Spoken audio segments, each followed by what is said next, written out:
We're not men because we face the battle and we get immediately victory every time a battle comes up. We're men because we face the battle and we stay in the battle when we feel like we're losing and we feel like we're getting beat up.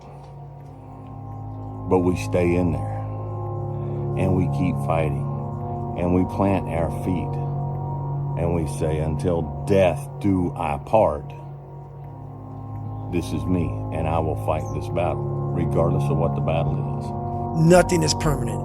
And a lot of times you have to learn to perform without motivation. You have to learn to perform without purpose. You have to learn to perform a lot of different things. And that's what people think. They think I need to have this motivation.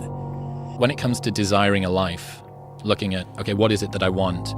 You need to be very, very careful about what the process is in order to get the outcome that you want. Because if you want the outcome, but you're not prepared to live the life needed to get it, you're just asking for disappointment.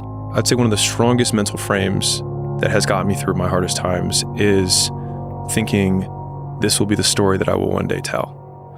And that means the harder it is, the bigger the dragon, the more epic the story, and by consequence, the more epic the hero. Winners define themselves by what they made happen, and losers define themselves by what happened to them. Go do something that's hard. Go try and accomplish something that's hard. You may win, you may lose, you may succeed, you may fail. I'll tell you what, you'll be better. If you avoid those things that are hard, if you don't accept that challenge, if you don't step up and step into that cold water, I can tell you this is not a good move. Don't do that. Don't do that. Just get up, move towards that challenge, whatever that challenge is, and go attack it. And you may be successful and you may not be successful, but you will be better. It's normal to not know what you're doing. If you did, it wouldn't be called growth. High five your fear, uncertainty, and doubt, and carry on. Do you get tired, stressed, sad, hungry, frustrated, unfocused? Do you feel misunderstood? Great. You're human. You don't need medication. If you think the price of winning is too high, wait till you get the bill from regret. And that bill from regret is generational. And there's a lot of people listening to this that bill has been passed on from generation to generation, and you are holding that bill right now. And somebody in one of your generations has to pay that bill off. And the only way that bill gets paid off is you gotta be willing to make the hardest decisions. Remembering that I'll be dead soon is the most important tool I've ever encountered to help me make the big choices in life.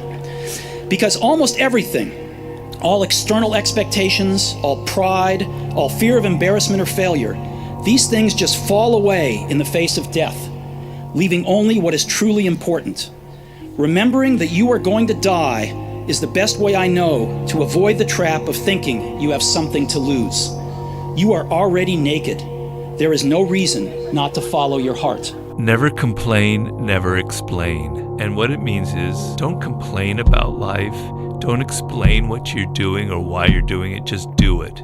By whining and complaining, all you're doing is making people think bad things about you. You're looking weak. You have a mindset where everything is kind of a potential complaint. Stop whining and stop explaining yourself and just do things in the world and let your actions speak for themselves. If you had to create a human, what would you put them through to make them tough?